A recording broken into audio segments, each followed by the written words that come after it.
Pessoal, o estado estacionário em condição de calor tem algumas propriedades interessantes que dá para a gente usar, né, explorar essas propriedades para fazer analogia com circuitos elétricos e facilitar a solução de problemas, que a gente visualiza o problema de uma maneira diferente, que fica mais fácil de entender e resolver, tá? Vamos começar pensando no conceito de resistência térmica para um problema de condução de calor, tá? Então aqui, ó, a gente tem um material, né, com uma certa espessura, uma chapa atravessada pelo calor, né, de uma parede até outra. Essa chapa tem uma espessura L, condutividade térmica constante, K, né, Kzinho. E ela está sujeita a uma variação de temperaturas linear, né, entre T1 de um lado e T2 do outro, T1 maior que T2, portanto o fluxo de calor é da esquerda para a direita, que duas linhas. E a lei de Fourier, em regime estacionário, nos diz isso, né, que o fluxo é proporcional com a condutividade à variação de temperaturas, a diferença de temperaturas sobre a espessura, ou seja, K delta T sobre delta X.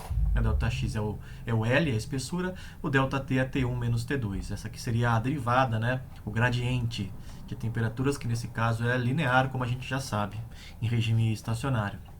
Eu vou reescrever essa equação um pouquinho diferente, daqui a pouco fica claro o porquê. Vou passar o K dividindo aqui, né? Então vai ficar embaixo, aqui no denominador dessa fração, L sobre K. Por que fazer isso? Vamos tentar entender agora pela analogia com circuitos, tá? Pensem aqui em um circuito elétrico, que é uma resistência R, sujeita a uma variação de potencial V1 menos V2, né? Uma diferença de potencial aqui V1 menos V2, e pela qual passa uma corrente I. A lei de Ohm de circuitos, né, nos diz que o ΔV é igual a RI.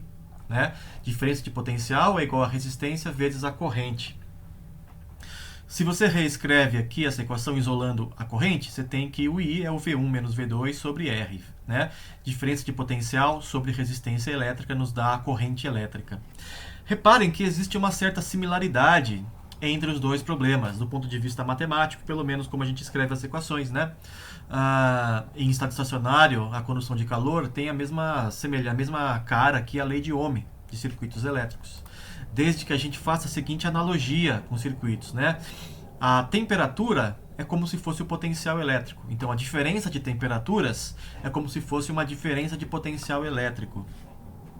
O fluxo de calor, né, é o calor sendo transportado ao longo do material, tem o equivalente nos circuitos da corrente elétrica, que atravessa uma resistência, né, que passa por uma resistência.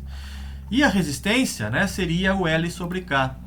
Então a gente faz a analogia com circuitos da seguinte maneira, né? A L sobre K é a resistência térmica equivalente a uma parede de espessura L, condutividade térmica constante, Kzinho. Tudo bem? Aqui está, então, né, a base para a gente entender a analogia de condução de calor ou de transporte de calor com circuitos elétricos quando a gente pensa em estado estacionário. Tudo bem? Temperaturas são potenciais elétricos equivalentes a ele, né? Fluxo equivalente à corrente elétrica e a resistência de condução de calor é L sobre K, espessura sobre condutividade.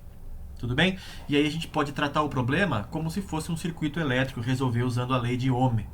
Como a gente sabe, né, há bastante tempo já de aulas de circuitos elétricos em física básica. Tudo bem?